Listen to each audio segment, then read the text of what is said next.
বৃষ্টিতে গাছ সতেজ হয়, কিন্তু আমার সজনেগুলো এভাবে ছোট থাকতেই মরে যাচ্ছে। কারণটা কি বলতে পারেন আপনারা কেউ? এই যে দেখেন, আরও দেখাচ্ছি। এই যে আমি কিন্তু যথেষ্ট পরিমাণে সার, মানে অর্গানিক সার, সরিষার খোল এগুলো দিচ্ছিলাম। আর এই গাছে এরকম কখনোই হয় নাই, যার কারণে আমার অভিজ্ঞতাটাও নাই। এই যে দেখেন কত বড় সজনে। এটাকেও আমি একটা ছিঁড়ছিলাম, ভাবছি ওটা হয়তো বা কোনো কারণে হয়েছে। এই যে সজনেগুলো সব, এখানে 3টা সজনে আছে। তো এই গাছটাতে গত বছরই অনেকগুলো, গত মাসেই অনেকগুলো সজনে হয়েছে। এছাড়া এটাতে সবসময় 5টা 6টা 3টা এরকম করে সজনে হয়, কিন্তু সজনে কখনো এইভাবে নষ্ট হইতে আমি দেখি নাই।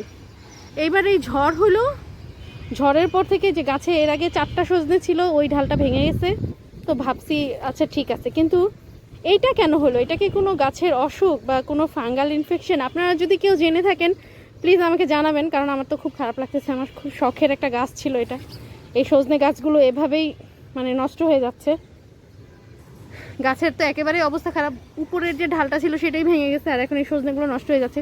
তো আপনাদের কারো যদি কোনো কিছু জানা থাকে তাহলে প্লিজ আমাকে জানাবেন যে গাছের কেন এই সমস্যাটা হয়, কারণ আমি এই সম্পর্কে কিছুই জানি না। আজকে এই পর্যন্তই, ধন্যবাদ।